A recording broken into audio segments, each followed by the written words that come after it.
그리고 이제 최상목 대통령 권한대행은 요새 보니까 이제 여야의 공수처, 경호처 사이까지 정말 넛크래커에 낀 형국이다 이런 말이 나올 정도인데 현재까지는 어려운 상황에서 공무 수행 중인 공무원이 다치는 일은 절대 일어나서는 안 된다 정도의 입장만 내놓고 아마 고민을 거듭하고 굉장히 낀 형국이긴 한데 어떻게 해야 된다고 보세요? 최상목 대행은 첫째도 경제, 둘째도 경제, 셋째도 경제 같아요.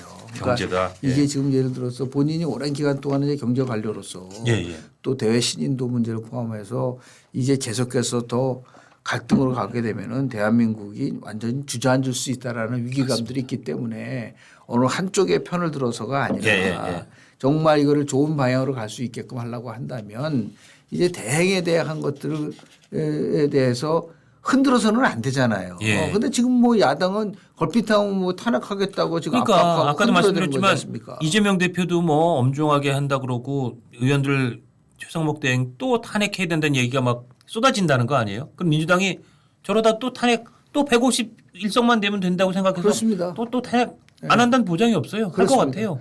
탄핵을 하면 또 탄핵을 하라고 이렇게 당당하게 나갔으면 좋을 것 같아요. 최 대행이 어디 한번 계속 해봐라. 그것도 본인도 그랬지 않습니까? 이거 한덕수 권한대 탄핵은 내각 전체에 대한 그런 얘기도 했었죠. 했었잖아요. 탄핵이라고 얘기했을 정도로 그러니까 이제 이럴 때일수록 이제 그나마 이제 어떤 경제 부분에 대해서 나름대로 그러니까 이창용 이창용도 이거는 고육책이었다 어쩔 수 없다라는 부분들을 얘기하는 것처럼 엄사격을 했죠. 아니 엄사격 정도는 아니라 사실 그런 거를 같이 좀 이렇게 머리를 맞대고 그렇습니다. 우리 경제 큰일 나겠다. 생각이 들어서 그런 거죠. 이제 이런 부분들 더 나가서 지금 당장 이제 지금 이제 뭐 얼마 안 남았지 않았습니까? 트럼프 2기 정부가 곧 취임하죠. 100일이 아니라 100시간 내에 모든 걸 다 끝내겠다고 했거든요. 그 사람은 그럴 수도 있어요. 진짜. 아니, 당연하죠. 그러면 얼마나 이 부분에 대해서 우리가 촘촘히 그리고 준비를 해야 되는지 그런 부분 속에서 이런 자꾸만 체포영장 문제 포함해서 이걸 가지고서 나를 세우면은 도저히 대한민국의 경제는 어디로 갈 것인가에 대한 고민들이 많을 수밖에 없고 본인이 뭐 여야 진보 보수를 넘어서서 추구하는 거는 어떻게든 간에 경제가 흔들려서는 안 된다라고 하는 그런 쪽에다가 지금 그 행보를 하고 있는 게 아닌가 생각을 하게 됩니다. 자, 그리고 마지막 주제가 될 것 같은데요. 이게 참 이 여론조사 전문가들도 이걸 어떻게 해석해야 될지 한국 여론평판연구소니까 아주 메인 여론조사 기관은 아닌데 윤석열 대통령 지지율이 계엄 사태 이후 처음으로 40%대에 진입했다. 매우 지지한다가 31%, 지지하는 편 40%. 물론 지지하지 않는다가 60%로 이제 더 훨씬 많긴 합니다. 6대 4 정도. 근데 이런 지지율은 사실은 박근혜 대통령 때 1% 그러니까 단단히까지 떨어졌던 당시 상황과는 많이 비교가 될 뿐 아니라 다른 뭐 뉴시스, 에이스 리서치, ARS 조사에서도 민주당 40.4, 국민의힘 35.7, 오차 범위 내의 격차. 그러니까 오히려 그다음에 리얼미터 조사도 12월 2주차 계엄 직후에 민주당 52.4 대 국민의힘 25.7 이때는 거의 더블 스코어였는데 12월 마지막 주 그러니까 가장 최신 조사에서는 45.8 대 30.6 격차가 많이 좁혀졌다. 네네. 예. 보수가 다시 재결집하는 건가? 보수는 결집이죠. 그러니까 두 가지 이유 때문에 결집을 하는 거고. 두 가지 이유예요. 첫째는 뭐냐면 조기 대선이 돼서 이재명 대표가 되는 거는 못 참겠다. 역시 이런 것들이 제일 이제 그 강하게 작동되는 것 같아요. 보니까 예를 들어서 이렇게 얘기하는 사람들이 많더라고요. 민주당으로 정권 교체되는 거는 오케이. 이재명으로 정권 교체되는 것에 대해서는 내가 받아들일 수 없다. 그런 그 나름대로 심리적인 상태가 많은 것 같아요. 그렇죠. 그렇기 때문에 여하튼 간에 이제 결집을 하자라는 부분들도 있는 거고요. 두 번째는 2017년도에는 우리가 무방비로 당했지만 이제는 아니다. 예를 들어서 탄핵 학습 효과가 있다는 거죠.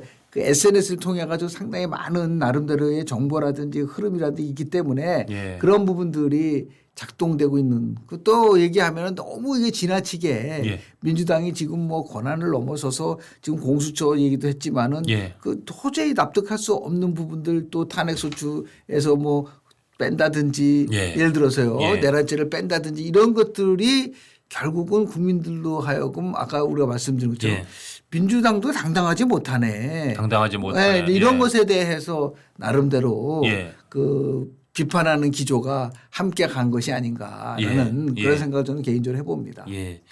그러면 이게 윤석열 대통령이 계속 체포 영장에 맞부딪히고 어쨌든 탄핵 심판도 이제 진행되고 네. 할 텐데 그럼 앞으로 이 보수 내지는 대통령 내지는 국민의힘 여기에 대한 지지율이 이렇게 상승세를 타나 어떻게 보면 약간 예상 외의 결과죠. 네네. 이 추세가 이어질까요? 아니면 한번 또 뭐 변곡점이 있을까요? 이어질 거라고 저는 봐요. 이어질 것이다. 왜냐하면 이렇게 최악인 상태에서까지 이렇게 나왔기 때문에 예를 들어서 지금 어느 정도 예. 뭐 이쪽 이제는 뭐 이제 대통령하고 뭐 국민의힘은 그냥 필연적으로 갈라설 수밖에 없는 상황이지 않습니까? 그러다 그런데요. 보면 이제 갈라선다고 생각했는데 왜냐하면 지난번 1차 체포 영장 집행 때 금요일 날은 사실은 그 김민전 의원하고 윤상현 네. 의원 두 분만 네.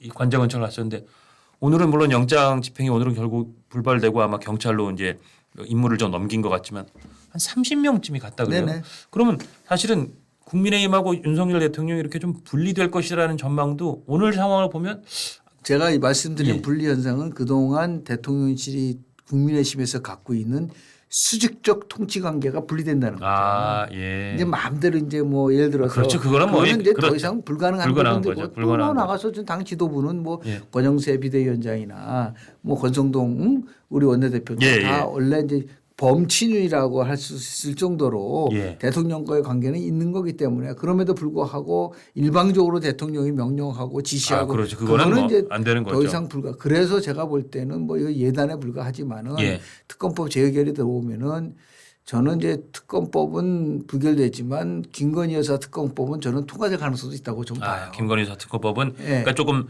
그 소위 독소조항이라는 걸 좀 그래서 걷어내면 예, 통과될 좀 숫자가. 제3제 중립적인 뭐 그렇습니다. 특검 임명 예. 이런 게 되면 그렇게 예. 되지 않을까. 근데 예. 그게 지금 제가 얘기하는 보이지 않게끔 이제 분리되는 현상으로 볼 수밖에 없는 거죠. 예. 이참 오늘도 뭐 숨가쁘게 한 시간을 달려왔는데 이게 네.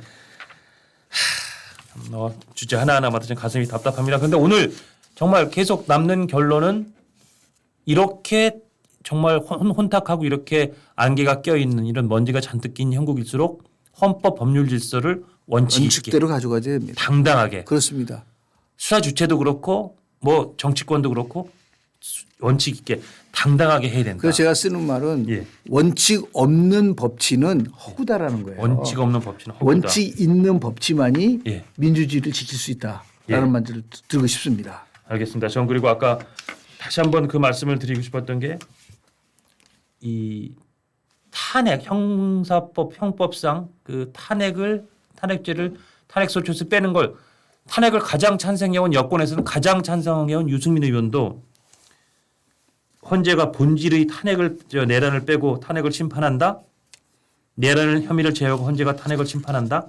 그 결정이 기각이든 인용이든 나라는 무법천지 내전에 돌입하게 될 것. 저는 이 경고가 예. 굉장히 중요한 경고라고 생각하고 이런 이미 사실상 심리적 내전 상태에 들어갔다고 걱정하는 사람이 많은데 정말 무법천지 내전에 돌입하지 않도록 하기 위해서라도 정치권도 헌재도 지혜를 좀 발휘했으면 그렇습니다. 좋겠다. 그 말씀 꼭 네네. 드리고 싶습니다. 네.